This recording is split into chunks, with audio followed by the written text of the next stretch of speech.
Hello, my name is Marcus. I'm the compiler of a collection of therapy quotes entitled 1001 Windmills of the Mind. This is a collection of quotes taken from what's called the psychodynamic or the psychoanalytic perspective, which long ago was called philosophical medicine, because this perspective seeks to heal the inner child, to heal memories, to unpick the threads of a traumatic script and use those threads to weave a new, healthier script. These quotes are helping us to restore, enhance, build, repair, strengthen the ego, our consciousness, so that we can be our own caring witness. Because grief is healed when it's witnessed by a caring other, and we need a strong ego or consciousness to be our own caring other, witnessing other. Right? In order to be our own witnessing other, we need a consciousness. So that's the term ego comes from that. So again, the word ego in the psychoanalytic perspective simply means consciousness. Now we do have the conscious ego and the unconscious ego. But generally when we say ego, we mean the conscious ego. But the unconscious ego has a lot of influence. These quotes are helping us to be our own existential detective, hence building our ego at the same time, where we can link up things the theory is when there's trauma, our feelings get put in a box, and our understanding of what happened got put in a box. Our ability to admit what happened got put into a box. So in trauma, things get fragmented. So we want to put ourselves back together again, so to speak. So, for example, if there's something we learned in childhood and it got frozen, right? The child wanted to develop to the next developmental stage, but it got stuck there. It's a trauma. He's going to repeat that, right? So he's going to project that traumatic scene in the present. And in effect, he's living the past in the present, right? So you want to create links. So whatever the person's so-called chief complaint in life is in general, find out when it started and then to see it in the here and now and to make those links. Then a person can go, oh my God, I get it now, right? And with that consciousness, they can start to gradually make conscious choices, right? And build a new script. Yeah. And we have other metaphors for this perspective. These quotes are helping us to be our own fisher person. So in myths and fairy tales, often there's a hut or a castle or a house or a dwelling at the shoreline or at the edge of a forest. So oceans and forests are symbols of the unconscious. So if we collect wood, so if the woodcutter brings back wood, the metaphor is he's bringing in material from the unconscious. Or if the fisher person brings up fish from the ocean, he's bringing up material from the unconscious. So these quotes are helping us to be our own fisher person. And we now have over 1,800 quotes in this perspective, and they're roughly subdivided or subgrouped into 30 themes or topics or threads that run throughout the series. And like many people say, these threads sort of circle around, so we revisit these threads. For example, in our thread on projection, all throughout the videos, we've been adding quotes to this thread on projection. One of my favorite quotes on it is that projection is the means of bringing repressed material to consciousness. Lachlan calls projection a mirror defense.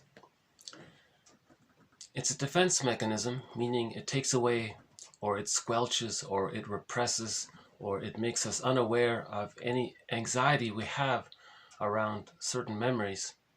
Right? So that's why we say it's a defense mechanism. At the same time, when you say it's outward, attribute it to someone else or to some external agency, that's like creating a mirror.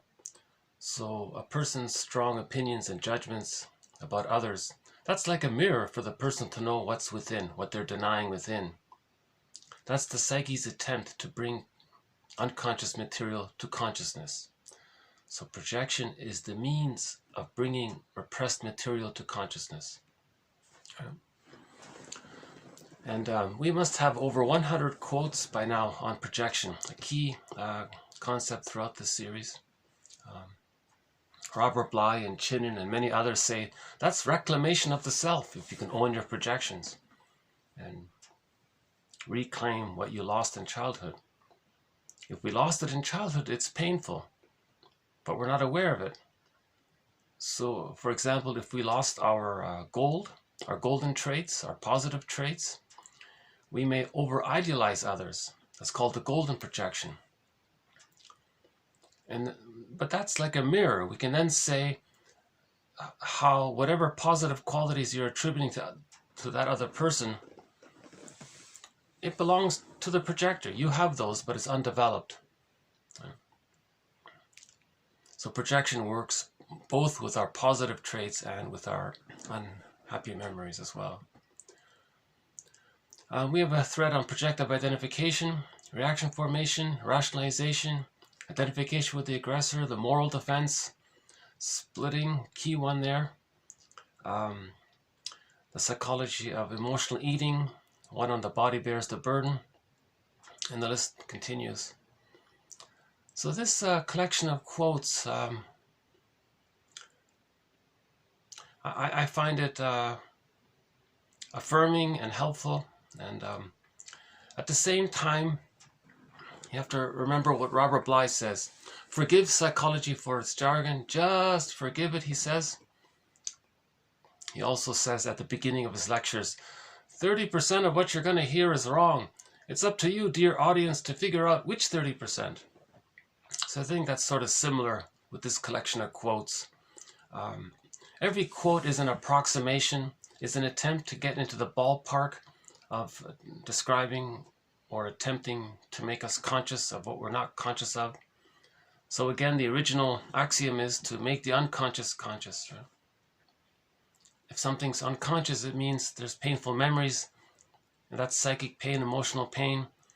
And what happens is, the theory is, it's called repetition compulsion. The person's going to try to distort the present, to try to relive the past in the present to see if they can get a better outcome, but it can't be done. That's a secondary delusion. But that activity, that repetition compulsion, is kind of like a mirror to tell us what our childhood was like. So we want to recognize how we're being like Sisyphus. When Odysseus went into that hell scene in the underworld, he saw Sisyphus there. He looked into Sisyphus's face and he saw that it was his face. So that was a metaphor for each person to recognize how they are being like that character, Sisyphus. So Sisyphus means the repetition compulsion. So these quotes are helping us to heal Sisyphus, us, right? Sisyphus. We're all Sisyphus, to one degree or another. In particular, if a person has or acquired an insecure attachment style while growing up. Most people may think that they had a happy childhood. Robert Bly says, if someone tells you they had a happy childhood, get a camera and take a photo of that person. Now you have a photo of a liar. A real liar. So in the last video, or two or three videos ago, I did a sort of mini tribute to Robert Bly. He passed away recently, and I played a clip of his. If you look up Robert Bly, The Weary Traveler, in the first few minutes, I played that clip where he makes that joke.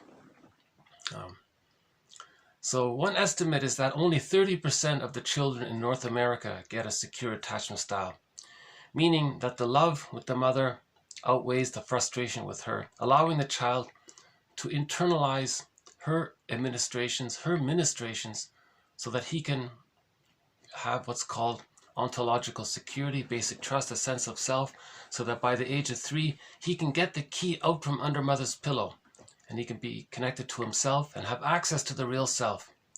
So a secure attachment style is needed to have access to the real self. That's called a psychological birth. The other 70%, the estimate is these children,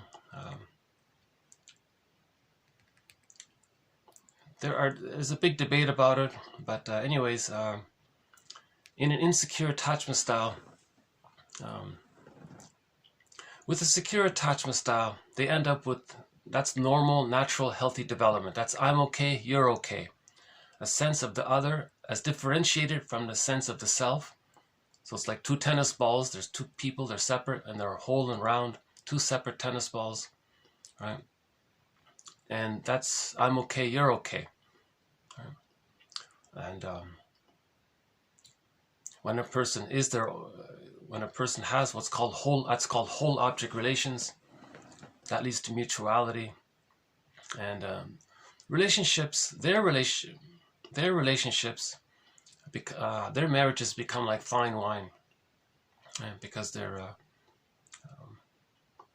living in the present, and meaning they're not caught in some kind of repetition compulsion of trying to relive the childhood painful past to get a better outcome, right?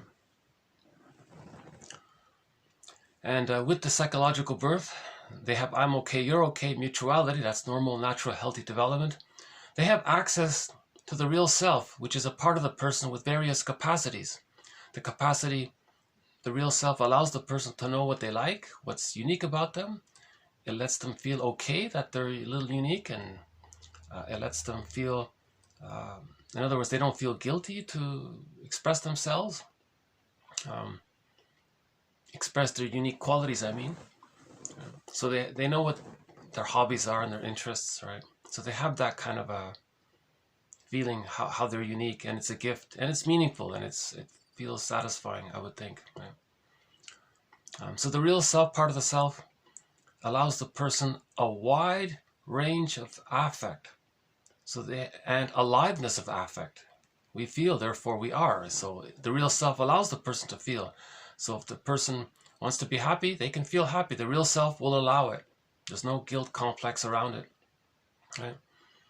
There's no unconscious memory of the person thinking, well, if he's happy, that means he's going to betray his mother and disappoint her. Not at all, because in a secure attachment style, the child had the experience of seeing that the mother was okay with him being himself. So his emotions are freed up that way, right? In a traumatic script, the script might say, or the superego might say, you can't be happy. If you're happy, your mother's going to not be happy, and you're not going to get her love, and you need her love. And the person will go, oh, so he'll do something self-defeating to please his mother in the mind, because he's still stuck there.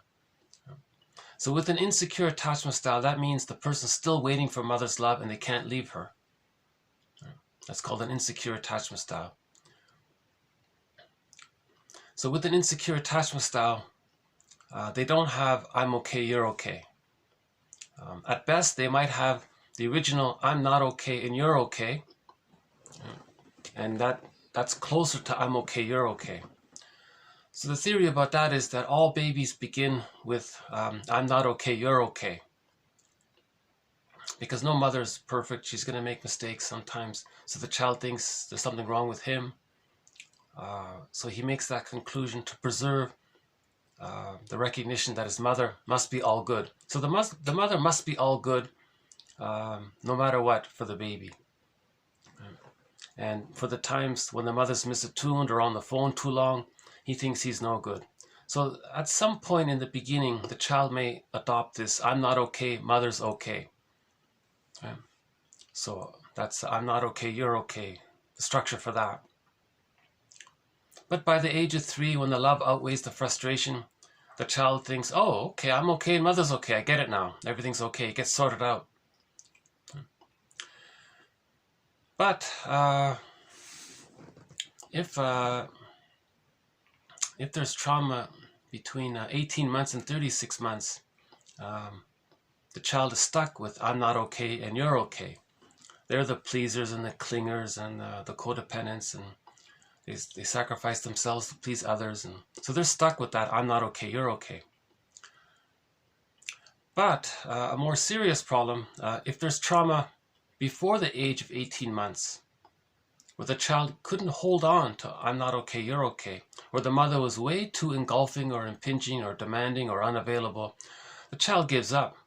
He does what's called identification with the aggressor. Okay.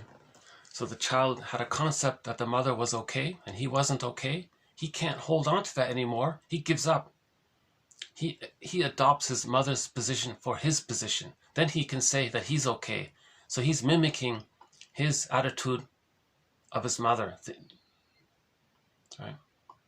So the child believed that the mother was okay. He accepts that attitude. He co-opts it for himself. And then he says, I'm okay. Now, from the baby's point of view, he thought that the mother thought that he was not okay. Now, when he adopts his mother's attitude, he adopts the attitude, I'm okay and others are not okay. Now, when he says others are not okay, he's mimicking his mother. He means his true self got repressed. When something's repressed, it's projected outward, externally. So when he says, I'm okay, you're not okay, he means that he's not okay, but it's seen outward. You see, it has nothing to do with the other person. But he adopts the mindset of I'm okay and you're not okay. He means himself, but he can't accept it. It's seen outward. That's the narcissistic pattern. Yeah. That's a more difficult aberration, right? Or a more doubly another insult on insult if the child. Another version, put it that way, is that I'm not okay, you're not okay.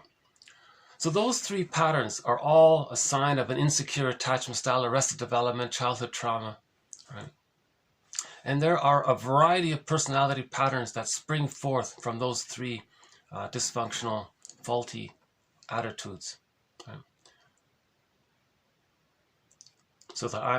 So we talked about the Iago and the bully pattern and the hostile provocative style, the narcissistic pattern, the BPD one, the codependent, and so that we have threads on each of those patterns and a couple of others. Right. So these quotes are helping us to repair all that. If there's an insecure attachment style in one area or another, these quotes are helping us to Chinen calls it a second journey. Right? So we're going on this second journey to heal all that. Right? He says you want to fix all that, right? So the way to fix all that is to first recognize that the mother didn't have it to give. Then you try to understand her. Then you understand yourself. Reparation of the other leads to reparation of the self. That's the mourning process and the working through process. So that's this so-called second journey to do all that, to forgive the parents, right? And to get to the place where the love and forgiveness can now outweigh the pain and the anger with the parents. If you can get to that point, you can then get whole object relations. So the goal is to get whole object relations, those two tennis balls, right? The image of two separate circles. We're talking about in the memories. So the concept of the self and the concept of the other is whole. The mother was loving and frustrating, and you can accept both sides of her. But if she's way too frustrating, you can't accept both sides, you're too angry, then you just say she's either a goddess or a demon. You split it. So splitting deals with immense anxiety. So anybody who's using splitting, that's a sign that the mother was way too frustrating than loving. So anybody with prejudice or extreme, all or nothing, either or, black or white, that kind of thing, that's a sign of splitting. Right. So so recognizing that the splitting defense mechanism is still being used, that's a mirror for the person to know that as a child, the frustration was much greater than the love. Right. That's the theory around why a child can't heal the splits. Splitting is meant to be existential hearsay by the age of 3. But if it's still being used, that's because the child didn't feel safe enough to reach the conclusion that he can handle the ambivalence that the mother is loving and frustrating, and he can handle it. He can only handle it if the love is a little more loving. There's more on the love side than on the frustration side. Then he's strong enough to handle the two sides. But if the frustration side is too much, he can't even. It's too angry. He can't do it. So hence the splitting. And he denies one side, then he projects one side onto others, and he can flip it around. One minute at the same time, he can feel like the unloved self and others are so bad. He can identify with the aggressor and put down others to communicate that his mother put him down. And that's double. He can do both at the same time even. So he can be negative towards others and feel like a victim at the same time. You see, because of the psychic structure. The emotionality is tied to the psychic structure.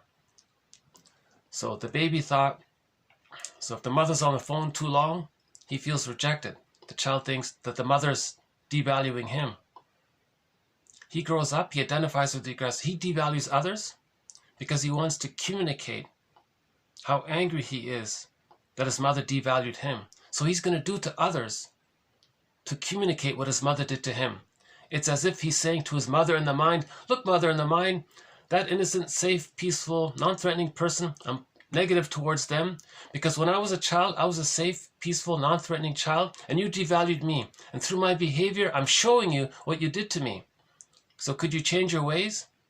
Now this is sort of the positive intent. The mother in the mind, this imagining of the mother in the mind, it can be like a ghost or a phantom. It's not going to fly out of the person's mind, fly into the mother and get the mother to change her ways. And then she gets this huge insight and says, oh my God, did I do that? And pick up the phone and give a heartfelt apology. It's not going to happen. Nor are they going to travel back in a time machine and change the past. These things aren't going to happen.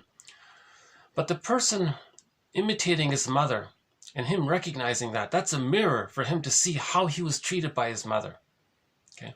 So repetition, compulsion, negative magic gesture, projection, acting, these are mirrors for the person to see how their childhood was like, what their childhood was like. Yeah.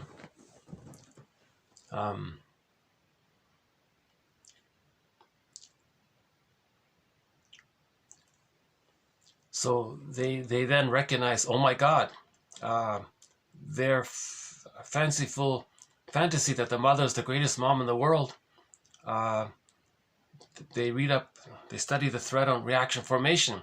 That's most likely what's called a reaction formation. A person can't accept that the mother was so rejecting. The baby can't accept that the mother's frightening and rejecting. It's too painful. He can't feed, he can't nurse, he can't accept his mother if he accepts the reality that she's so misattuned and ignores the child's timing and interrupts the child constantly, and he's angry. He can't feed, he can't eat if he's terrified, all that. So he represses that, hallucinates that the mother's a goddess, and then he can feed. So the child's a genius to survive, you see. The child's a genius to figure out these maneuvers of the mind to feed and survive. You know? But it comes at a huge cost. He distorts his true self. He's lying to himself. He's going to distort his perception of reality later on.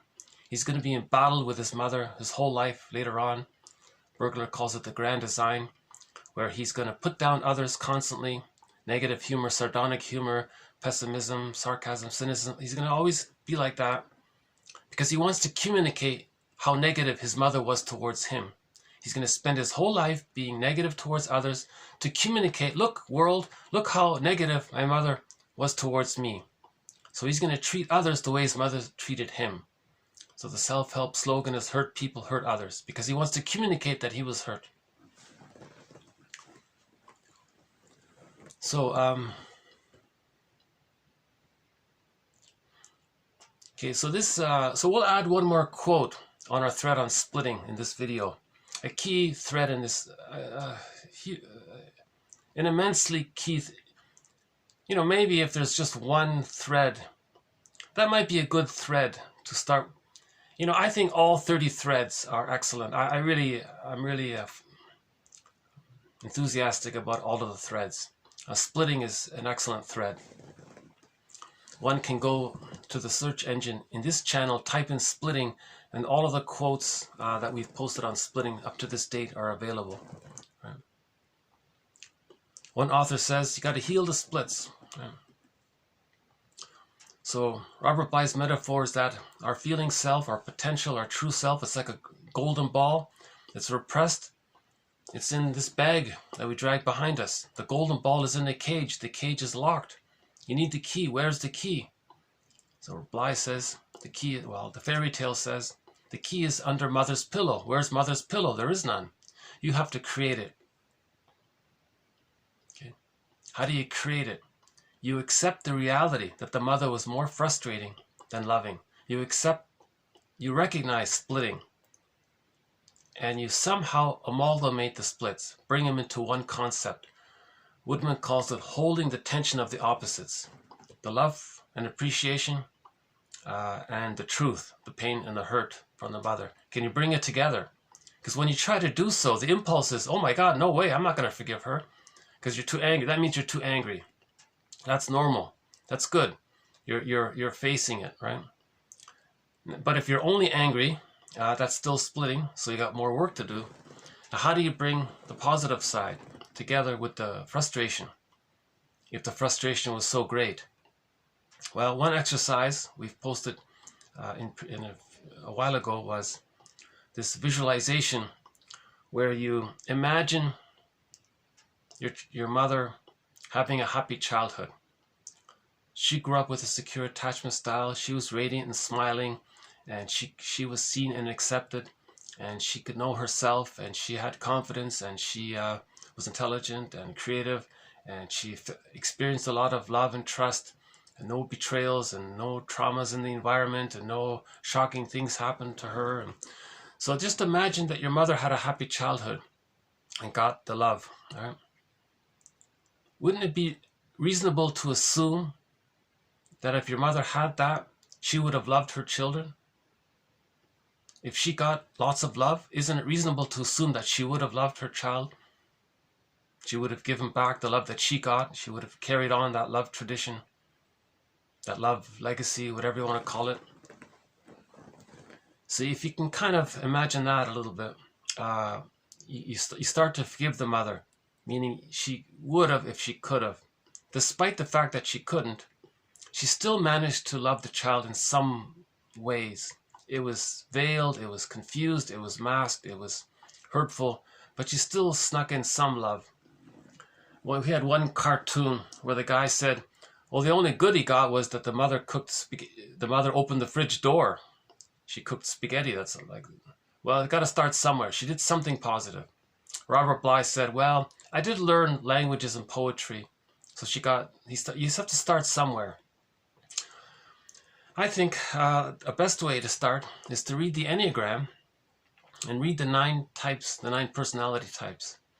The 9 types are described according to the insecure attachment style and the secure attachment style. So you got the healthy 9 versions and the unhealthy 9 versions. You're going to find in the unhealthy versions where your parents are. Then things start to make sense. Then you recognize, oh my God, they were trapped in their existential dilemma. They were caught in their existential net of the repetition compulsion. If the mother had an insecure attachment style, she does one of 2 things.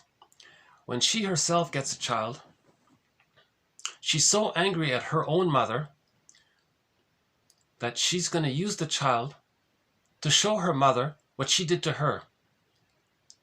So she's going to say to her mother in the mind, look, mother in the mind, your grandchild, I'm not going to love this grandchild of yours because I want to show you what you did to me. That's how angry some mothers might be, right, when they have a child. Not consciously, unconsciously, right? The second alternative is the mother has a child and she says, at last, now I have someone who's going to respond to me, give me consideration, listen to me, respond to me, respect me, mirror me, see me. She turns the child into a symbiotic object for her. Okay, that's called childhood frantification. The child becomes a self object for her. The child is used to soothe her, to comfort her. Sorno says the child then thinks he has to be a perfectionist and a goodist. He always has to be good and perfect for the mother, because he has to see and do what the mother wants.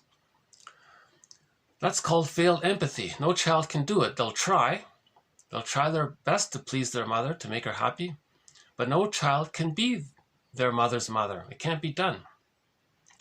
But in the process, the child will lose his true self. His true self gets squelched. It becomes the hungry, enraged, empty part self. Okay, so that, or his despised self. So in both scenarios, he loses his true self. He identifies with the aggressor. He'll project his unloved, despised self onto non-threatening, substitute, safe others, and do to them what the mother did to them, to communicate what their mother did to them. So that's called the Jocasta style of mothering. Right? So we have a very difficult thread called the Jocasta style of mothering, when the child uses the child as a teddy bear to meet her needs. And she coaxes the child to remain emotionally, psychologically, psychically, symbiotically fused with her. She may promote his cognitive development, so the son can get a PhD or whatever, on the condition that the mother's the first love, so to speak. So he may actually even get married, but he's still a mama's boy, and his wife will be enraged, and there'll be problems.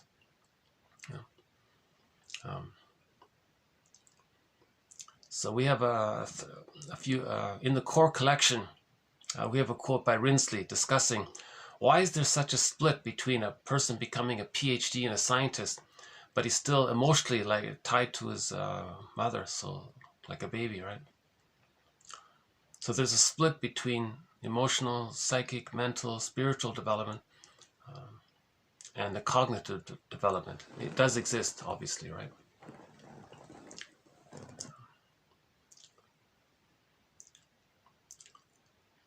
So that's a difficult topic. Nobody likes to talk about the Jocasta style of mothering. But that's why we have the stories of Arrestees. Arrestees was so angry at his mother that there's a metaphor of how he, again, that's just a metaphor. Mythology is all metaphor. So in the story of Arrestees, he managed to express his anger towards his mother, not literally as shown in the story. It's just a kind of these ancient stories they're trying to appeal to some emotionality. It's not literally true. So you have to be careful. Mythology, myths and fairy tales are all metaphors, or all fantasized personification of the internal theater, of the internal world, of the memories. So Arrestees managed to separate from the mother. That's all that means. Something you see sort of, quote, concretely. That's just a device to explain a psychological motif. A psychological motif. So the psychological motif is, how does the child separate from his mother if he never got the love that a child normally needs in order to do so? How does he do it then? Arrestees said he's going to do it. Odysseus did it. He tied himself to the mast. He was tempted to not separate from the mother. The sirens were saying, stay bonded to the mother. Be a mama's boy. You can be a womanizer. You can stay. You can be a Peter Pan, Peer Gynt, Don Juan, those things. Don't separate from the mother. Stay clinging to her. Odysseus tied himself to the mast, or he put wax in his ears. Arrestees was more aggressive about it in the visualization, right? To teach the motif of how angry that's Arrestees is an expression of the anger the child has at not getting the love that he needs to be himself. You see, if you put those two together, Arrestees and Odysseus, I think those are two powerful images to help men to find themselves. It's not meant to be acted out concretely, right? These are kind of again, what the story describes are psychological motifs. Okay. So the motif of how does the child find himself when he never got love? Because if a child never gets love, he's still waiting for it. That's the irony of it all. The child needs love to know himself, to find himself. How does he find himself if he never got the basic love? That's what Arrestees and Odysseus, those two stories are about. And we had a quote from one author. She said that the story of Arrestees should be the founding myth for psychoanalysis. Not this obsession with, Jocasta and the mother complex. And we're stuck there. Let's just take that as a given. Let's move forward. She says, start with Arrestees. Arrestees, separated from the mother, he felt immense persecutory anxiety. You can imagine how frightening that would be to leave the mother if you never felt love, to be on your own if you never felt security, and to do so. He felt the Furies. Again, the Furies, that's something you see, that's concrete. That's a motif, that's a metaphor for persecutory anxiety or abandonment depression or massive anxiety, right? That's a fantasized personification. That's a symbol for of fear, right? So Orestes was chased by the Furies, means he was feeling the persecutory anxiety of trying to be himself. He didn't give in to the Furies. He tied himself to the mast. He ran away or whatever. He held himself. He contained it. And he succeeded. When he succeeded, right, Athena there, the psyche's innate drive for healing, said, okay, you can heal. The Furies became the gentle ones. So his, all of that unconscious anxiety became gentle feelings. I love that. All of his unconscious anxiety became gentle feelings, called the gentle ones. And they're called the guardians as well, because your guardians tell you about yourself. They protect you when you have your feelings. So in one version, they're called the sentries. So their feelings protect you when you know your feelings. So you have them available. So in other words, his feelings weren't being used against him. His feelings were serving him. There's the transition. Are your feelings going to be against you, or do you want your feelings to serve you? You see? So if you get to that place where the feelings serve you, rather than them being against you, that's the story of, that's the healing journey. That's the second journey, right? The hero's journey, whatever we call it. Chinen calls it the second journey. He doesn't use the phrase hero's journey. He calls it the second journey. So by the way, so this video here, hold on a sec. Let me get some moisture here. So how are we doing out here?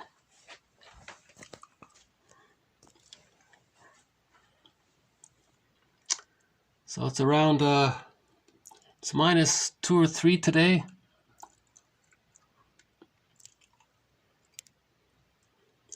But according to the forecast, we're going to get we're going to get some more snow tomorrow, apparently.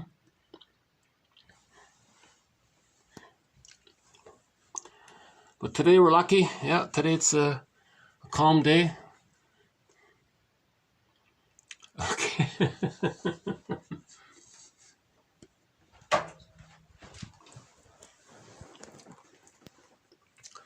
So today's video, so we have a thread in this series within the 30 threads. One of them is called the psychology of myths and fairy tales. Again, myths and fairy tales are true on the inside, not on the outside. Myths and fairy tales represent a psyche. Just like when you wake up in the morning, you had all these dreams, they belong to you. They're all part of one psyche. Myths and fairy tales are like dreams in that way. Okay? They all belong to one psyche. They all reflect the inner world, the dream world. So dreams, myths, fairy tales, these are all soul stories. Soul stories. Woodman says, don't you want to know what your soul is telling you? She says they're letters from the divine, right? The unconscious. So sometimes the metaphor for the unconscious is this spiritual divine place. So don't you want a letter from the author of this divine spiritual place? You get a letter from it. Don't you want to read it or know about it?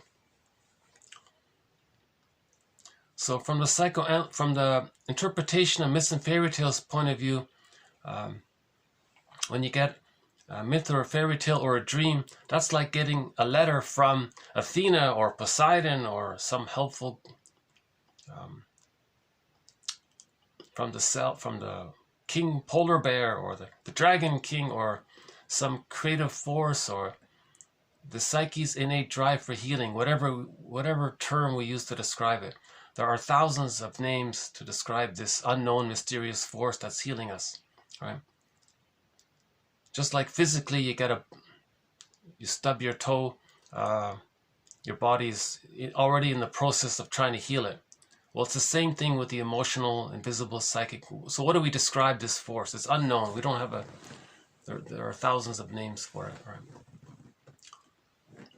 In each fairy tale, there'll be a helpful character. That's the name for it in that story, right? So in Iron John, it's Iron John, right?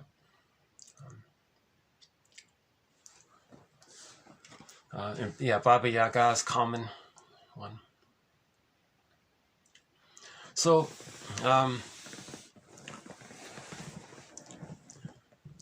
now in this video, we'll do a couple of quotes from the work of Alan Chinen. Now, he also talks about the psychology of myths and fairy tales, but his material is so rich, and he has his own kind of unique take on it all. So I'm going to start a new thread on Alan Chinen's work. So he calls it Middle Tales. So I'm going to start a new thread. I've mentioned Alan Chinen's work in previous videos. Okay, so let's just do it again here briefly. So Alan Chinen read through over 5,000 fairy tales and plucked out those tales which he thought relate to the midlife journey. And he calls them middle tales. So middle tales, as opposed to youth tales, middle tales deal with people at midlife. So the story might be about a couple and their children have grown up and left, or a person at midlife lost his job, or those kinds of things. So what do you do after the tasks of youth have finished and you're now in your 40s, 50s, that kind of thing, right? So he plucked out 50 tales out of those 5,000, yeah, and put them into 4 books. One is called Once Upon a Midlife, this one here. Okay. Another one is called In the Ever After. The other one is called Beyond the Hero for men. And the other one is called Waking the World for women. But they're for all people. Those 4 books have a total of there are actually over 50 tales in them. And they're wonderful. You know, in the core collection, way back when we started this video series, I recommended 2 of his tales. One called Go I Know Not Whither and Bring Back I Know Not What. And the other one was called The King and the Ghoul. Those are great tales. They're both found in the book Beyond the Hero for men. So now I want to recommend 2 more tales, if I may. In this book here, Once Upon a Midlife, this is the second one. I highly recommend the tale here. Let's see if we can see it here. These are all great tales, by the way. I don't know how well you're seeing it. Sorry about that. So these are all great tales. But I'm very enthusiastic. I enthusiastically recommend everyone to read The Wife Who Became King and The Lute Player. Oh my God, those are great tales. They're all great tales, right? So we've got the elves and the shoemaker, the magic purse, the fisherman and the mermaid, stubborn husband, stubborn wife. That's a humorous one. Okay, The Wife Who Became King and The Lute Player. Oh my God, those 2, I think those 2 are just as rich and detailed as the other 2 I mentioned. So I highly recommend those 4 tales. Go I Know Not Whither and Bring Back I Know Not What.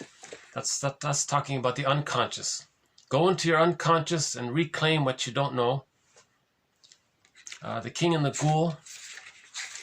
And these two here, oh my God, you gotta read these. Okay, The Wife Who Became King and the Lute Player. It's showing up there. Now, women in particular will love these tales. So those first two, The Goal I Know Not Whither and The King and the Ghoul, I think men will find them in particularly interesting. These two, I think women will, they're excellent for men and women, but I think women will love them. Oh my God, I was thinking, oh, women will love these quotes. And he's got, and all of these other quotes are excellent as well in this book. So he's got 20 tales in this book here. Okay, The Mortal King, these are all excellent. Destiny, The King Who Would Be Stronger Than Fate. Okay, The Bones, okay, The Golden Tree. And what he did was he retold these 20 tales. He's very clear in his writing. He's an excellent writer. The tales read very smoothly, very easily. And then he has his commentary on it. And I notice why I'm creating a new thread on Alan Chinen's work, because he's a specialist in adult development, and he interprets the middle tales from the point of view of sort of in a cognitive way around understanding adult development.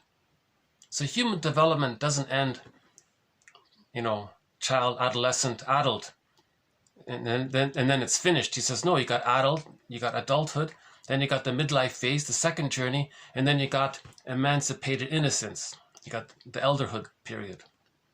Yeah, so there are two journeys, right? From youth, so child, adolescent, adult, that's the first journey. And then you got from adult, so you got midlife crisis from 40 to 60. And if you reclaim, you heal yourself during that time, then from 60 onwards, you're sort of reborn in a way. You reclaim what you lost in childhood, but now because you're conscious and you learn, you're more of an elder now. You're wiser.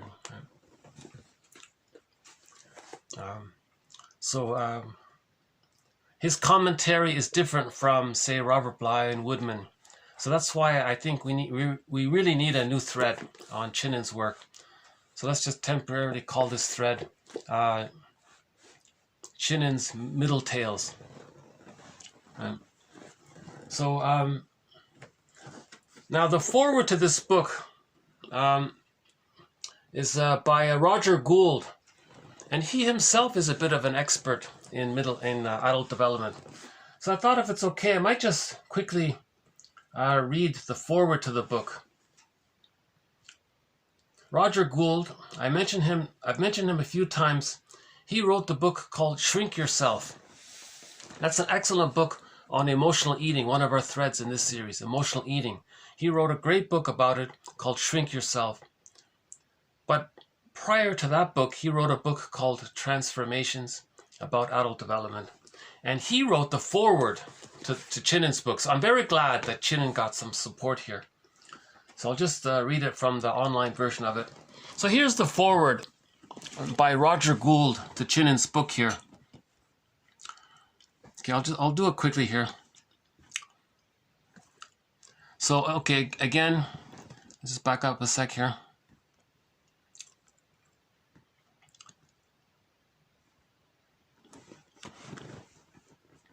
Yeah, this is, okay, I've got a slow connection here. Okay, sorry about that. So this is, are you seeing this okay? Let's see. Is this showing up okay?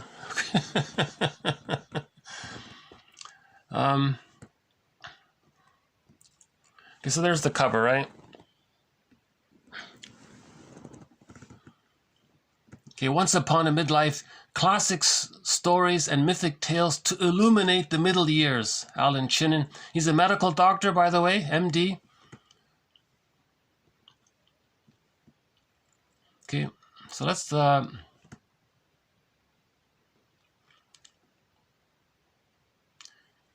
those are the tales I mentioned. The Elves and the Shoemaker. That's a great one. These are all The Magic Purse, The Fisherman and the Mermaid. You're going to love these tales. You're gonna really love them. These are excellent tales. Oh my goodness, you could make, you could design an entire movie studio just to bring these tales to life into movies. They're all such great tales.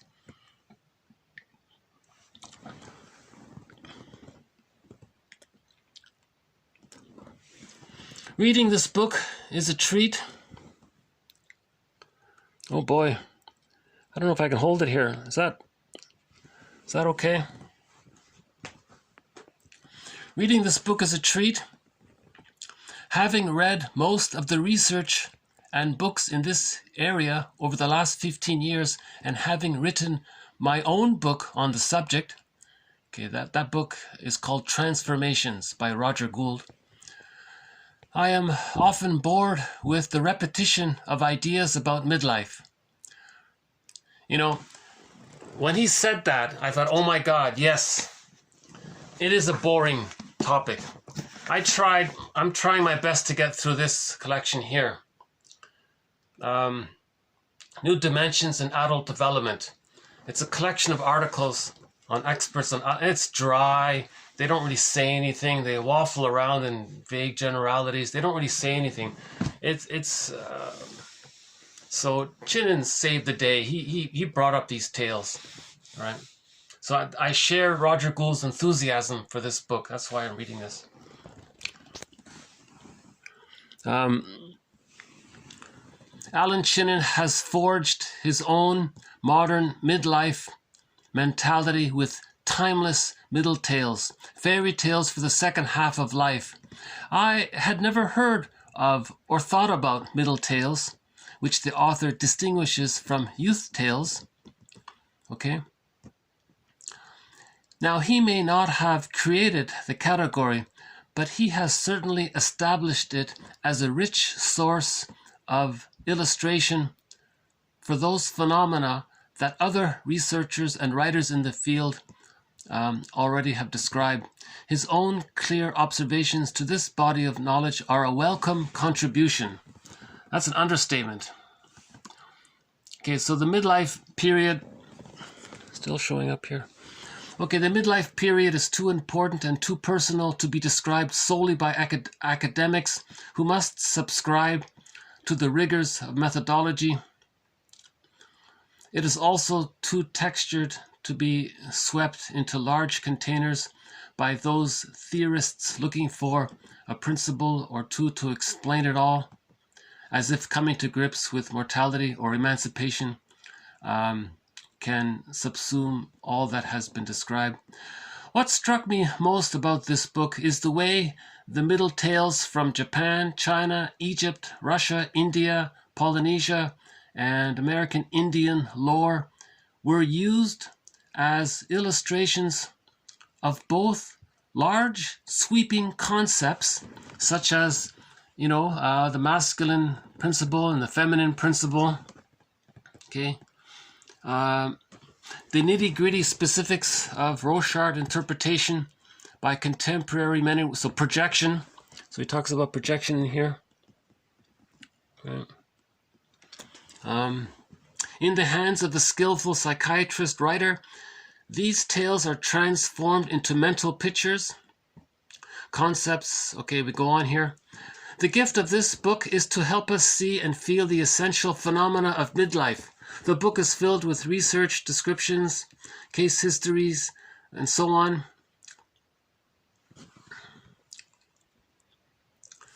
This kind of approach.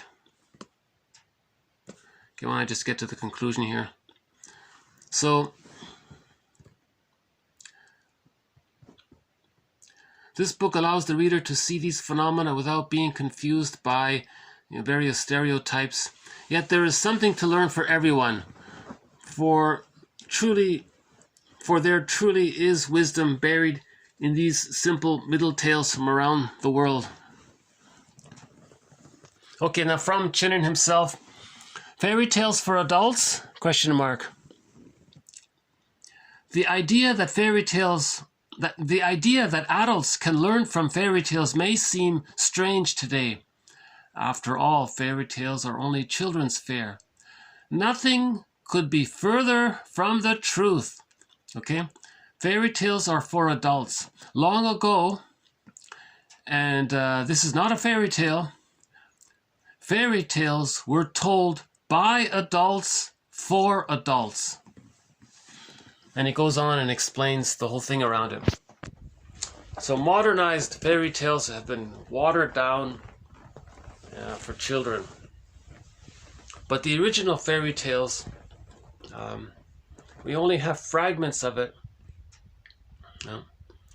Original fairy tales were told by adults for adults around the fireplace, right? They were meant to be healing tales. They were the psychology. They were like group therapy sessions. The storyteller, people sat around a fire, he would tell this fairy tale. And some indigenous cultures, they act out the fairy tale. And some people dress up as characters and everyone's involved. It helps to validate and acknowledge and help the healing process if we feel some anxiety. So maybe I'll just begin. So I'll do a couple of quotes in this first video. We'll do a few videos on Chinen's work. So why don't we start here?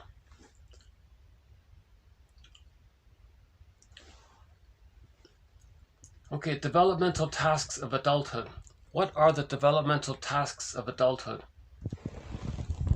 Okay, self-reformation, okay, comes before self-transcendence. And self-transcendence comes before emancipated innocence.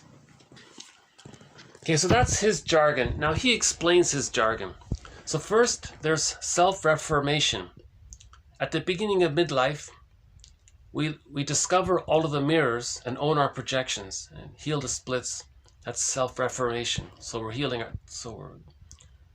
We're acknowledging our ways. We're mourning the losses, and we're making new choices. That's self-reformation. This leads to the connection to our ontological self. So healing the splits, that's self-reformation. That leads to self-transcendence. He means transpersonal psychology. He means finding your ontological self. So when we say know thyself, we have the ontological self, how you feel about what you know about yourself, and what you know about yourself. So most people, when they describe themselves, they talk about their roles, their social roles, their resume. That's a part of them. Now, how do you feel about all that? That's your ontological self, your psychological self. That's what he means by transcendence. It's beyond your roles. It's behind your persona, your social mask. It's behind. It's your inner stuff, right? It's your animation and it's your feeling self. It's your embodiment, your feeling alive within. Aliveness of affect, having a wide range of affect, to feel the firebird, that's mourning. So that's the ontological self. So first there's self-reformation, then that leads to the connection to the ontological self, and then with that leads to emancipated innocence, emotional freedom. So those are the three sort of steps, right?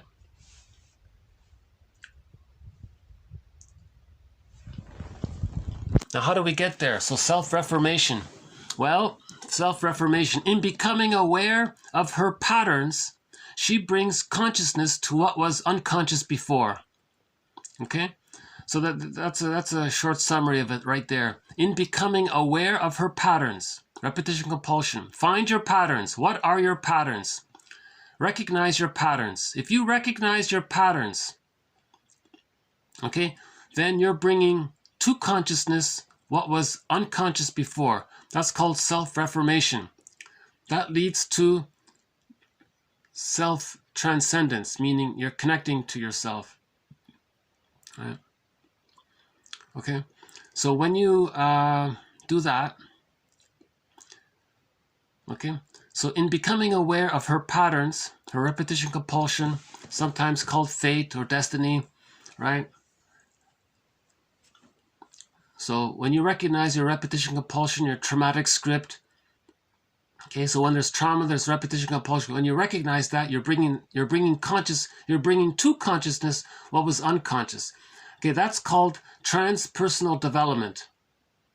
Okay, now this phrase, transpersonal development, offers sort of a neutral idiom or phrase, reminding us of deeply human experiences which a purely cognitive or analytic approach often ignores.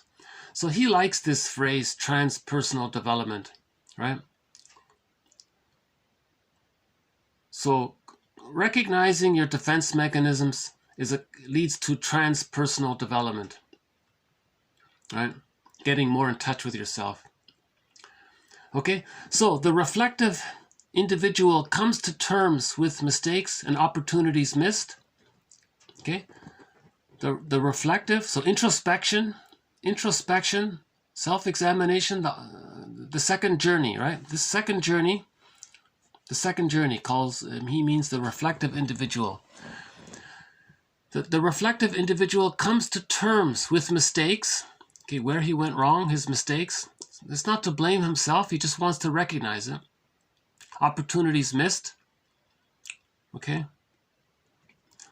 Ideally, learning to forgive himself and others, that's the self-reformation. You forgive with the forgiveness. You forgive your mother, you forgive yourself, that's the self-reformation.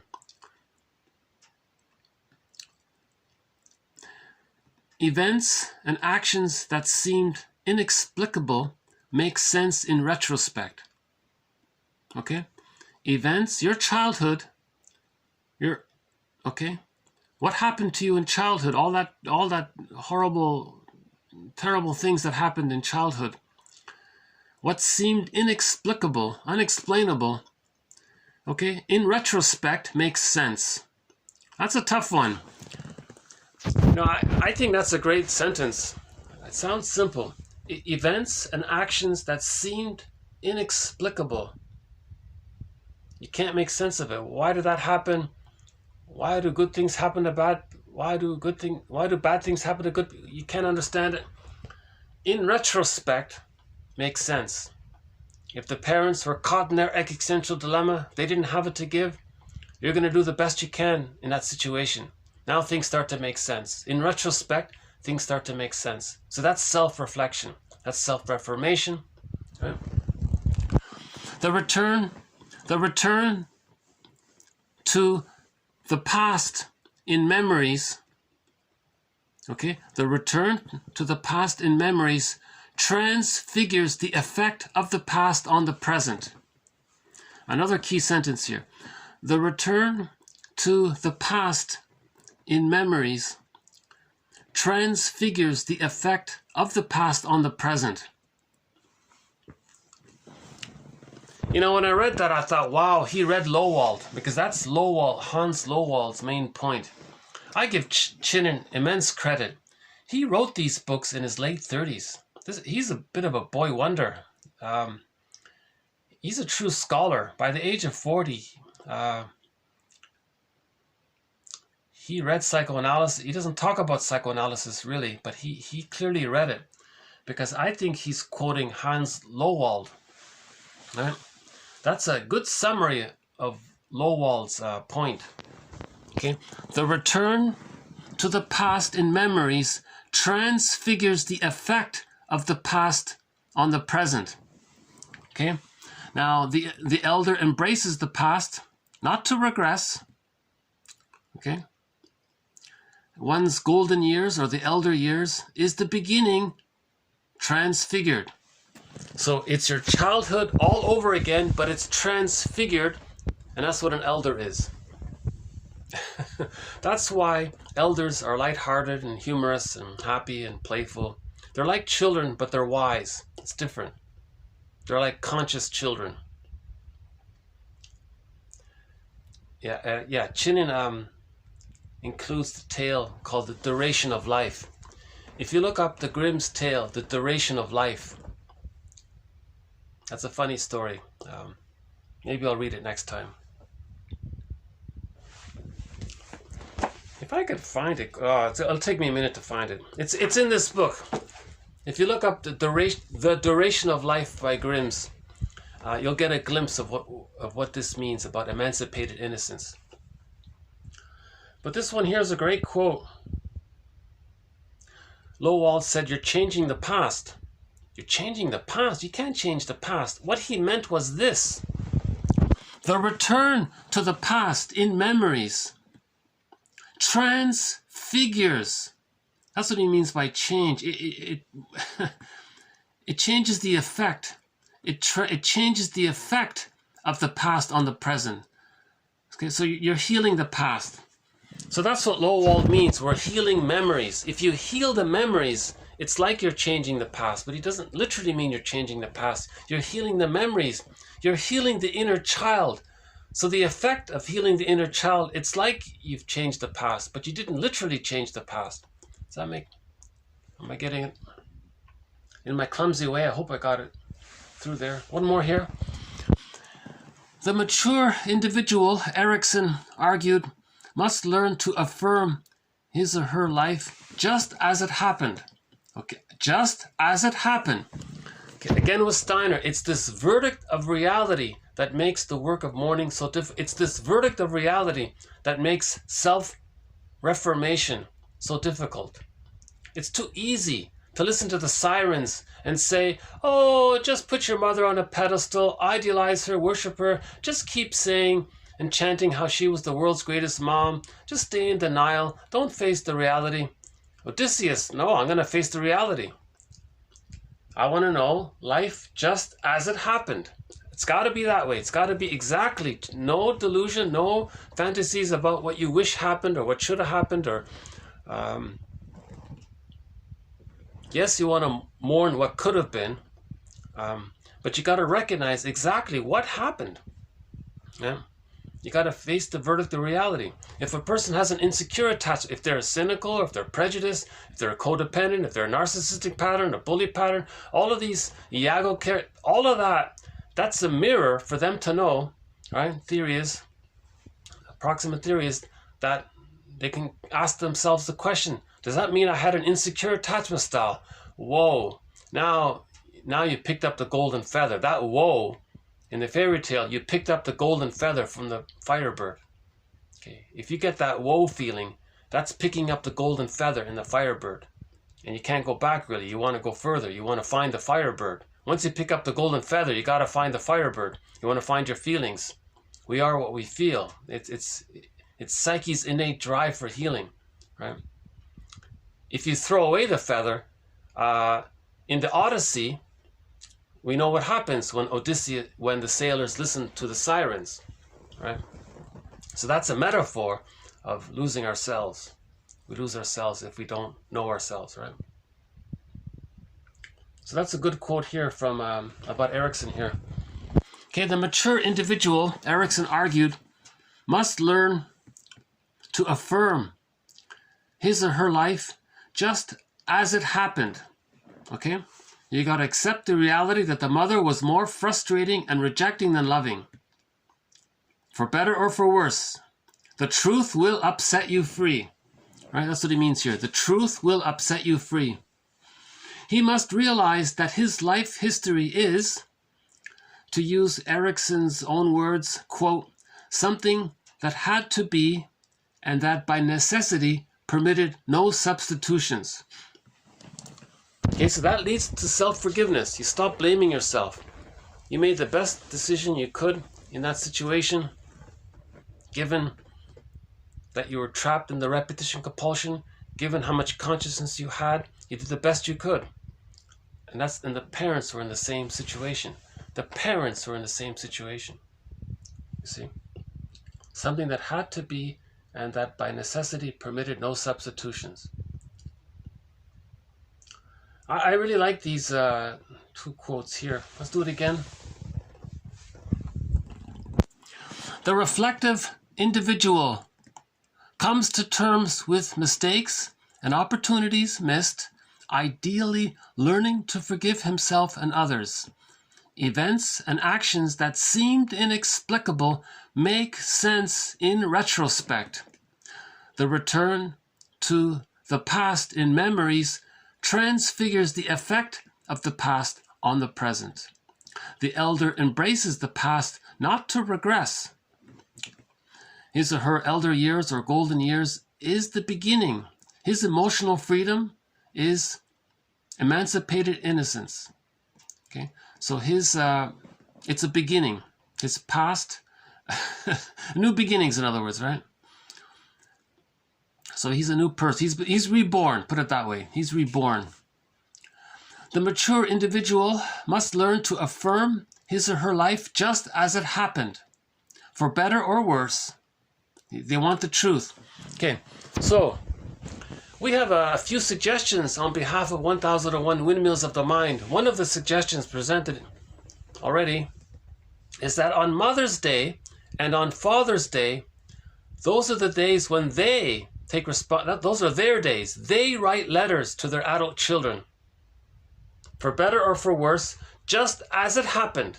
Just as it happened, mothers and fathers write to their adult children, okay, if they're over 35 and up, okay, so if anyone has an adult child 35 and older, on Mother's and Father's Day, they write letters to their adult children if they're over 35. Just as it happened.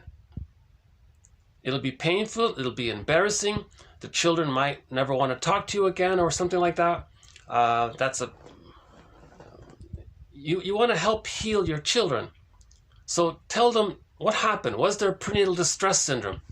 Was the person kicking in the womb? Did the mother go to a heavy metal concert and the child was stressed out? What was the birth like? Was the cord wrapped around and twisted, depriving the child of oxygen? Was there what were there procedures used in the birth trauma? How long was the separation? When was the child handed back? Was the baby breastfed or bottle fed? If it's bottle fed, there you go. There's a trauma. If it was scheduled, now some authors debate this, but I think in most cases, if the mother's using a bottle and a schedule, she's misattuned. She's not going to be attuned to the baby's rhythm. Yeah. So the mother has to spell out these details about the pregnancy, about the delivery, about the first 3 years in particular. She can leave it at that. If she can do that, if she can explain everything in detail for those first 3 years, from the delivery to the first 3 years, if she can put it in her journal exactly as it happened and send that journal to her adult children, that'll be huge. That'll be a huge healing. In fact, some children can actually heal from that if they can do it. But those parents, these seniors now, right? They need to do some introspection to understand this themselves. That's why on Mother's Day and Father's Day, I think we should change it, personally. That's the day when they are responsible for healing their adult children. And they can... I don't mean it totally. I mean it.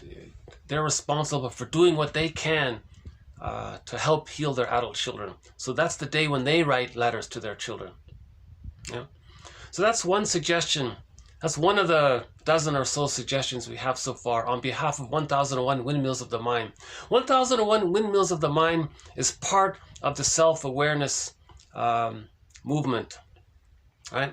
Wilson calls it the moral revolution. So it's all together.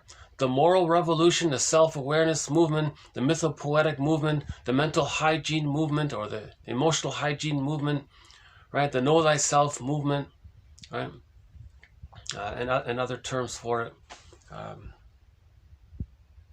We already celebrate mothers and fathers on their birthdays. That's good enough, right? We don't need to celebrate them. You see, okay, I'll follow up on that. Okay, another one from Chinen here. Okay, Chinen quotes Confucius, where Confucius wrote at 15, so this is about adult development. At 15, this is Confucius talking here, right? or he's paraphrasing. I'm not sure if he's quoting him or paraphrasing him. At 15, I set my heart upon learning. Okay, that's a task of youth. At 30, I established myself. Okay, so he got a family, has a job and all that. At 40, I no longer had perplexities, so he accomplished his youthful tasks. At 50, okay, I learned the mandate of heaven. Okay, so the mandate of heaven. So 3,000 years ago, or 2,000 to 3,000 years ago, they called midlife the mandate of heaven. What's the mandate of heaven? Interesting phrase. That means the transpersonal self, the psyche's innate drive for healing. So Confucius said that at around 50, he did the self-audit, what we're calling now in modern times the self-audit or the midlife. Chinen calls it the second journey, right? So in those days, Confucius called it knowing the mandate of heaven, getting in touch with your ontological self. Then at 60, I was at ease with whatever I heard, okay? Because he knowed himself, right? At 70, I could follow my heart's desire without transgressing the boundaries of the right. Okay, the teachings of Confucius 2 millennia ago still apply to human development today. Okay, so for example, we have the story of Manu and Confucius and Parsifal, the Arthur one, the Grail one, and so many others. So we have a lot of ancient wisdom teachings from the past, right? The return, so the message is, the meaning is, the return to spiritual concerns in the second half of life may be recognized as a common or universal, quote, drive or push toward generativity. Okay, generativity. The elder has generativity, in which Erikson felt that if an individual failed to develop spiritual concerns at midlife, if they failed to develop generativity, okay, then further psychological development wouldn't occur in later life because they're still trapped in the, quote, search for glory. Okay, given the inevitability of personal losses with aging, this egocentrism is self-defeating. Okay, so if they're still caught in the youthful dreams of becoming the greatest this or so everybody at youth wants to be a millionaire. If they have these great dreams, that's great. But if they're still chasing it, right, and it's not working, they're getting older, so it's not going to work. You got to look to spiritual concerns. Right?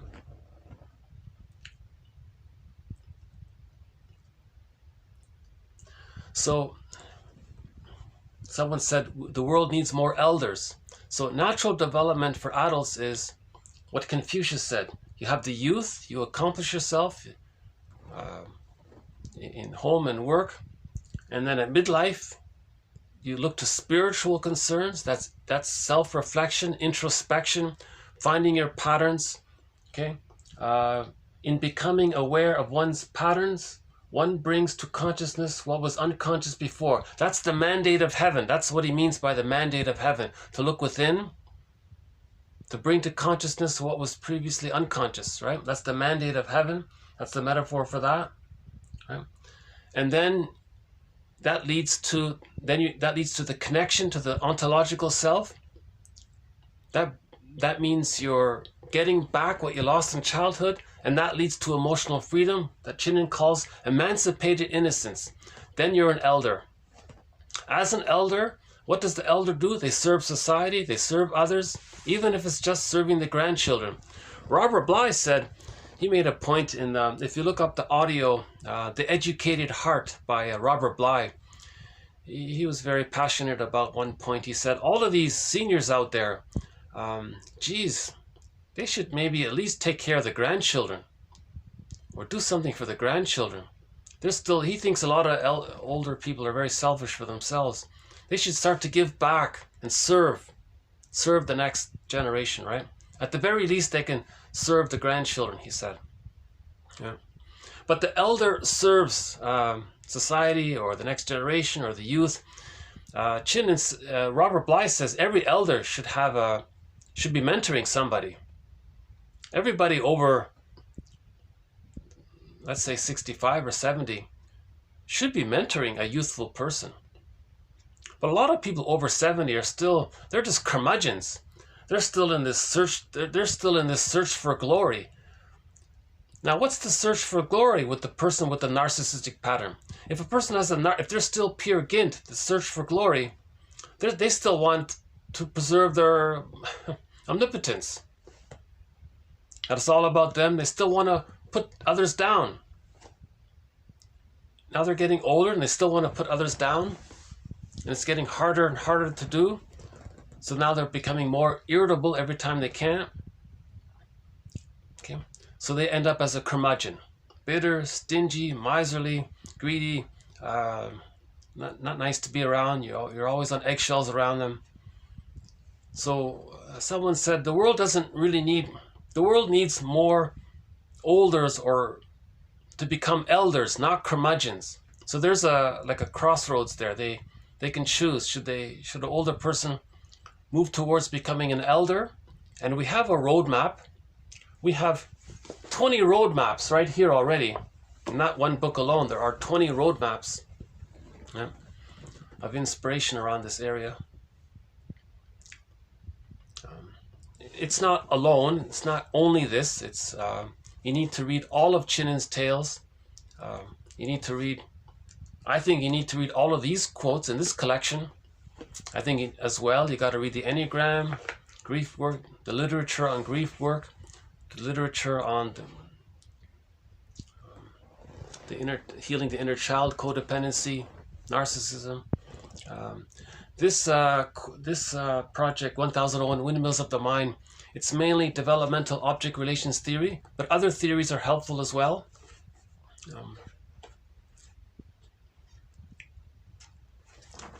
I think this is an excellent help. I think everybody should read this. Everybody over 35 should read this. I think this should be read in high school.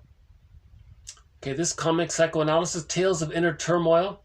This is about midlife. There are 12 therapy sessions in this book. 4 with Freddie, 3 with Ellen, that's her there, and 5 with Mark. Okay, there are 12 therapy sessions. So originally back in 1955, 4 issues of this comic were put out. Okay, sorry about the lighting here. So 4 issues were put out. And 2 years ago, these 4 issues were reprinted and put into this hardback. And they lowered the price, believe it or not. For $20, you can get this online.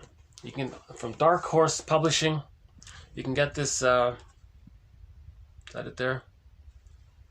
Well, anyways, it's called, sorry about it, Dark Horse Publishing, Psychoanalysis. For $20, you can download the complete series. Everybody at 35 can read that.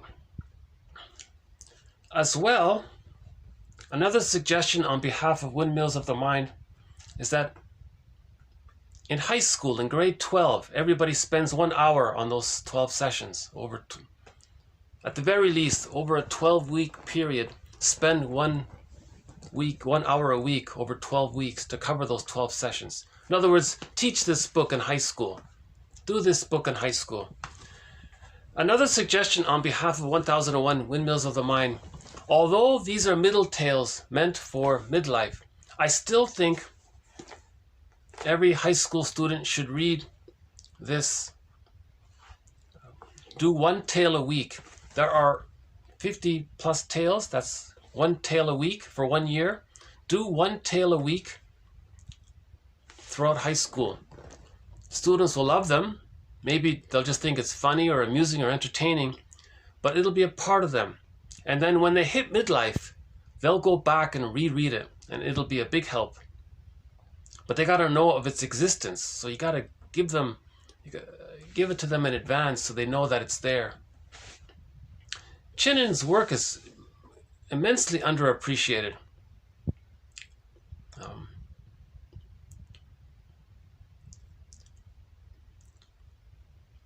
So Robert Bly recently passed away. In my opinion, the closest so-called replacement to Robert Bly would be Alan Chinen. He has psychological interpretations of over 50 tales. Robert Bly maybe did about a dozen. There's no one else really. I really don't think there's anyone else that comes close to Bly and Chinen. I don't know about Roger Gould, where he's at, but he's focused on emotional eating. It's too bad Roger Gould didn't continue in this line of work. That's why he was so enthusiastic to write the foreword to this book. So I get where he's coming from. Okay, how are we doing outside here? Let's just do a little stretch here. Yeah, okay, it's a peaceful day here. No sign of the eagle. Apparently there's a Steller's eagle somewhere in this area, but we haven't seen it. No blue jay. Mainly crows.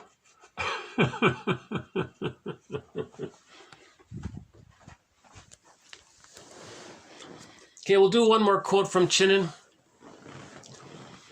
In describing one of the tales, he talks about splitting. So I'll add this quote to both the thread on Chinen's middle tales and to our quote on splitting, our thread on splitting. That's part of the Reformation. That's part of the healing. To heal the splits, to get the key, to get the golden ball, we got to heal the splits, right? Okay, middle tales address the psychology of the post-parental period. Okay, so the children have left the coop, right? After the children have been reared and left the coop and flown the coop, they've been launched, they say, right? Middle tales, okay, remind parents of their own unfinished psychological business. That's a great sentence right there. Middle tales remind parents of their own unfinished psychological business. So in the last video, I did a quick mention of the tale Stubborn Husband, Stubborn Wife, where at midlife, the woman wants to reclaim some of her voice, her assertive voice. And for men, they want to reclaim the need for relationships and feelings and knowing themselves. So women want to get in touch with their extroverted side, and men want to get in touch with their more introverted side. Okay, so middle tales remind parents of their own unfinished psychological business. So I think Stubborn Husband, Stubborn Wife is a good fairy tale about that on that point. Youth. So when we're young, okay, youthful logic typically involves either or categories in which everything is classified as black or white. For instance, young children, unable to think in more sophisticated ways, divide the world into two mutually exclusive camps of quote good and quote bad. Adolescents also use an either or kind of thinking, but in a different way. They are capable of making much more sophisticated judgments, but they also gravitate at the same time toward abstract ideals, and their idealism easily becomes extreme. Okay? People are therefore considered to be either superficially, quote, good or superficially, quote, bad. Now, experience forces the adult to abandon this dichotomous, okay, this adversarial, this oppositional, this either or thinking. And by midlife, people learn many shades of gray. If adolescents typically assume that there are right and wrong answers, young adults shift to a more relativistic viewpoint, accepting many, quote, right answers. With further experience, adults emphasize practical compromises even more and accept the many extenuating circumstances which occur in everyday life. Tolerance of one's own faults and those of others, as well as a greater acceptance of ambiguity and uncertainty, is the results. So tolerance to ambiguity, right? Unlike the youth, the mature adult can hold many conflicting positions, but his is not merely an intellectual development. Emotional growth is required. The ability to tolerate anxiety and uncertainty, for instance, and to surrender, however painfully, youthful dreams of perfection. The mature adult no longer projects extremes or all or nothing onto other people, splitting the world into horribly wicked villains and wonderfully virtuous heroes. So his added point here is that we know that the baby uses splitting, goddess and demon. He's saying here that if that's not resolved, then the adolescent, when he goes to college and learns philosophy, he'll just pile on the philosophy onto those good and bad sides. So then he'll have idealistic philosophies of this philosophy being ideally good, and see, he's still using the underlying splitting, but he's just decorated it with philosophical, sophisticated jargon and terms and concepts. So he has to heal the splits, right? So many self-help books have that quote, beyond right and wrong, there's a field, I'll meet you there. That's healing the splits. You want to move beyond ideas of this oppositional thinking. There's a field. This field holds the two. You meet a person there. Okay? Now, a baby can see the mother as one person because he can tolerate, or she can tolerate, that the mother is both loving and frustrating, and he can accept it. You want to get there. I'll meet you there. That the mother is just one person. She's not a goddess or a demon in your memory system that you're still emotionally operating from. So that's the quote about splitting.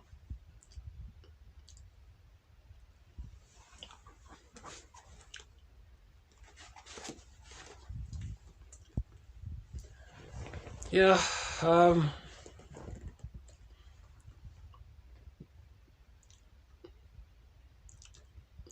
I somehow feel like maybe I rushed through this and didn't give it justice. I think the best solution is decide for yourself if you think the middle tails is something that's helpful or not for each person. At best, you're aware of it now. Don't decide whether or not middle tails is useful or not useful based on my presentation. Now you're aware of the existence of middle tails.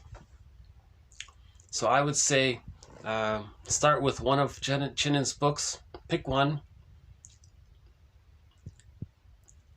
Pick any one. They're all excellent. They're all equally excellent.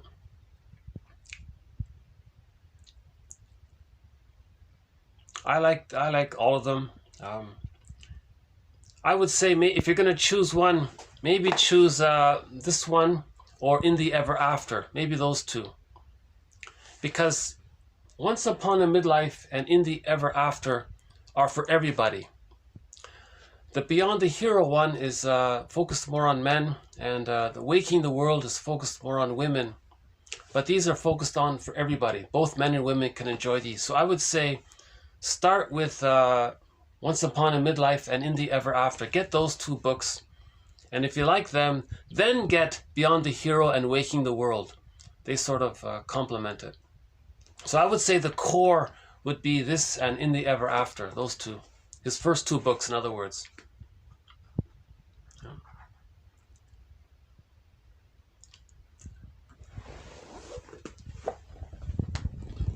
Okay, we'll do one more quote here. Okay, this is a quote based on our thread on Paul. Okay, so Paul Gray.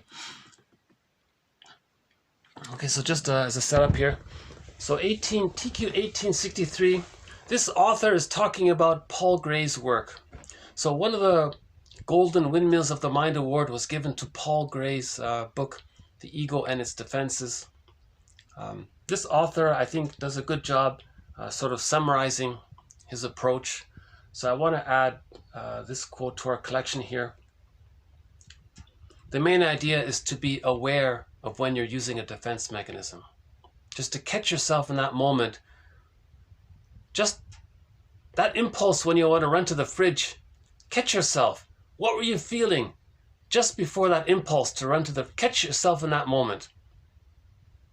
If you can do that, that's called ego weightlifting.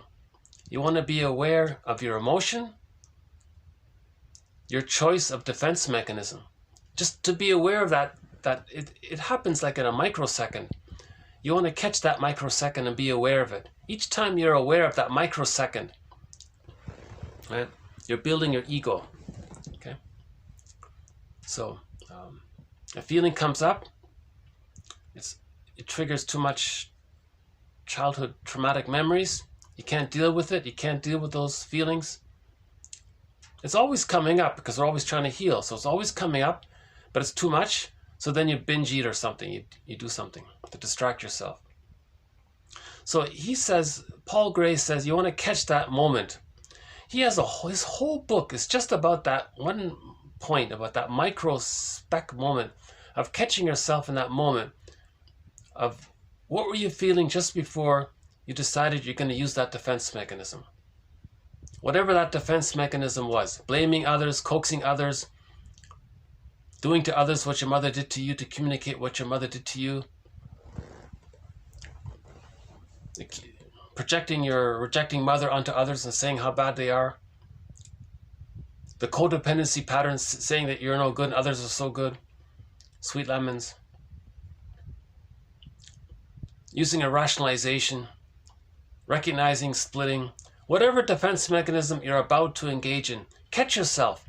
What were you feeling just at that moment when you decided that you were going to use that defense mechanism? So Paul Gray's jargon for this is close process monitoring. That's his term for this.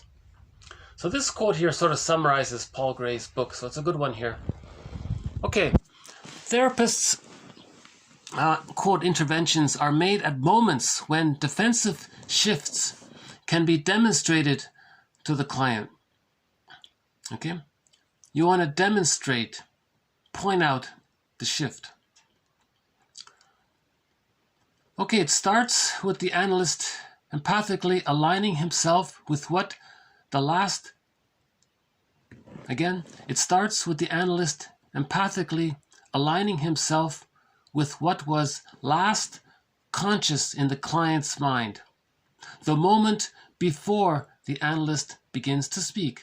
The analyst describes the defense to the client and directs his attention back to the moment of expression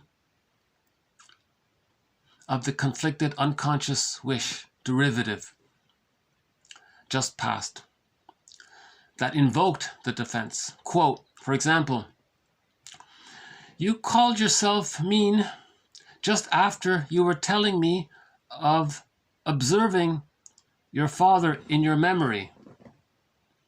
So he clarifies here. Observing your father in your memory is a reminder that he and the therapist are observing his thoughts of father rather than dealing with the father himself. The therapist's interventions describe the client's, okay, so the therapist's feedback, okay, describe the client's defensive surface and return his attention to the moment when the unacceptable unconscious wish derivative or feeling derivative appeared. Quote, another example, you seem to feel flooded and helpless at the moment. The flooded feeling seemed to start as you were telling me of the anger at the memory of your friend's comment. Okay, quote. Another example, quote, you became silent just after you were starting to tell me of your fears of your co-workers. Okay, unquote.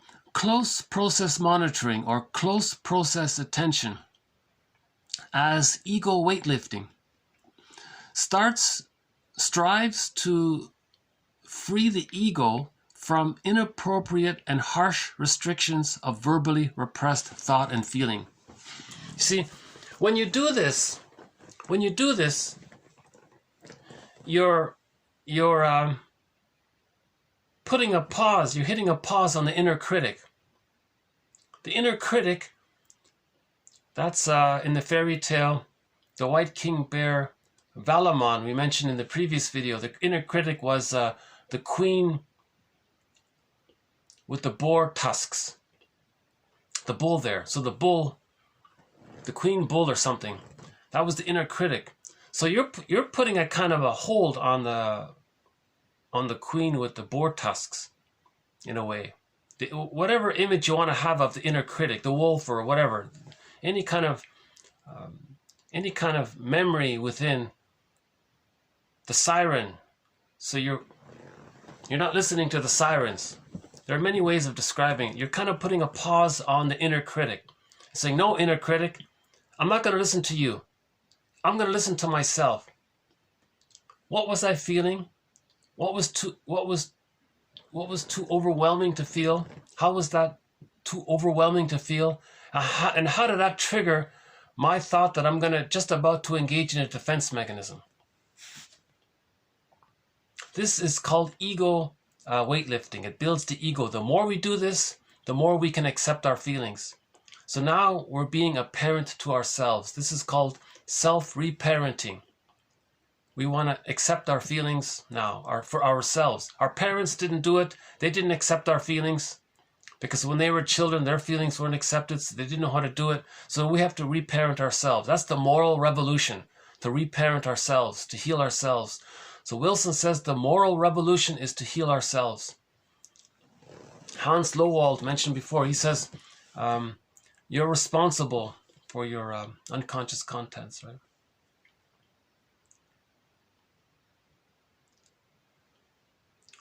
How are we doing here? Okay, maybe I'll just sort of wind down here. I hope I've piqued your curiosity about Chinen's work. I gotta say, the two tales here, the wife who became king and the lute player. Those are great tales, as well as stubborn husband, stubborn wife. So many others. They're all excellent tales. Alan Chinen did a great service. Because as Roger Gould says, what do we have for adult development? What material do we have for adult development? So Roger Gould wrote his book in the 70s called Transformations, about recognizing the childish beliefs that we still carry unconsciously. Parents are always going to take care of you.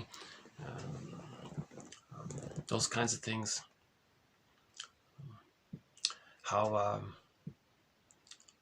But we don't really have much information.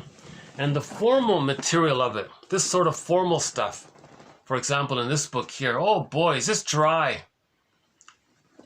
For such an important and exciting topic, these guys here did a terrible... They didn't say anything. It's not useful at all, really. They just waffled around in vague generalities. They're all saying, I don't know, basically. Maybe they're trying to know.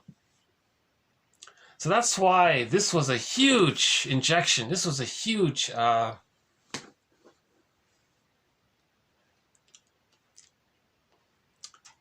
This adds a new life to the midlife period. These tales add immense new life into it. He identified ancient wisdom fairy tales, the ones that talk about how do we heal after we experienced any kind of personal disappointment, any kind of personal loss, any kind of, if we're in complicated grief or if we're stuck in midlife, what do? These roadmaps are of immense help. And what I like about what Chinen has done is, first he gives you the tale, and then his commentaries on it. It's a little bit like a dream interpretation, right? So at night, you wake up in the morning, you had your dreams, okay?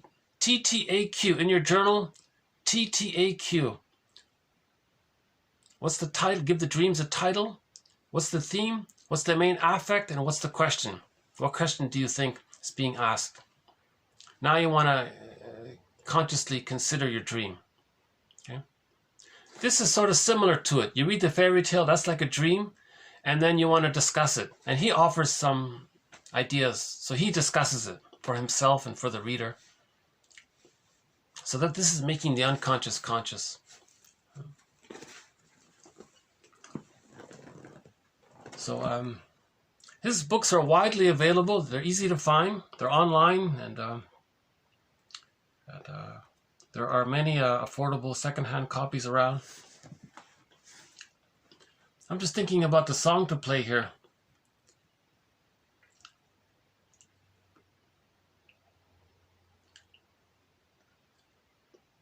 How about the opera song, Solveig's song?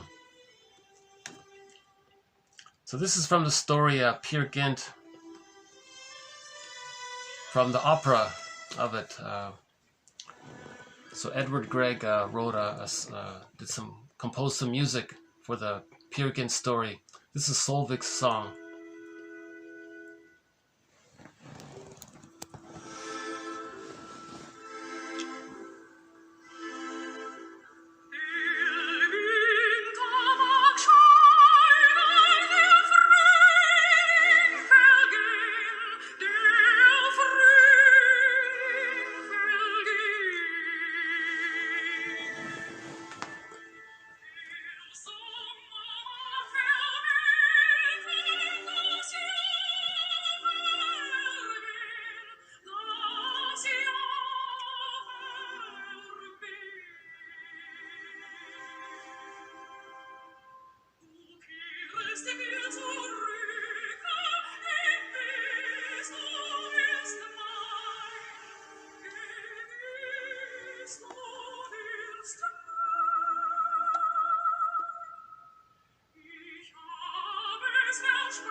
So that's the singer's Elizabeth Gunner.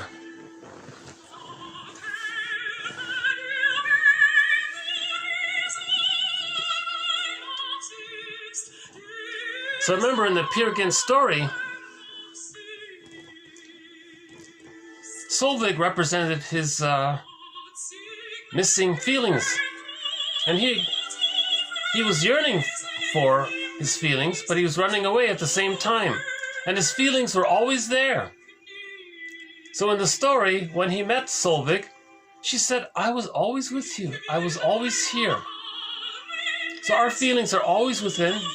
Everybody has a Solveig within. Yeah, that's what the story is about. Similar to Narcissus, Echo is always there. Same psychological motif. When we're unaware of our feelings, we're like Peer Gynt or Peter Pan, we're always flying away. But our feelings are always there. like the character echo, like the Solvik character.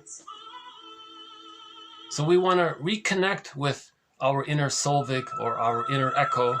That's the ontological self. That's transpersonal, trans-egocentrism. So we want to move beyond the hero, move beyond the egocentrism.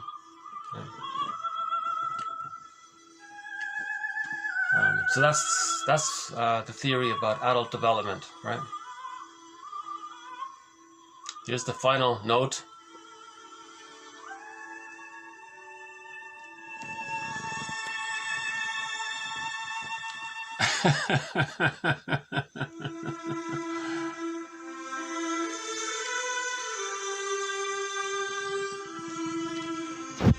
Okay, so thanks very much. This has been TQ 1861 to 1863. We'll add more quotes to this new thread on Middle Tales. Thank you, Elizabeth Grunner, for that wonderful singing. It's called Solvik's Song by Elizabeth Grunner. Great song. Okay, so I'll pause it here for today. So thanks again, and I'll see you in the next video. Okay, so bye for now.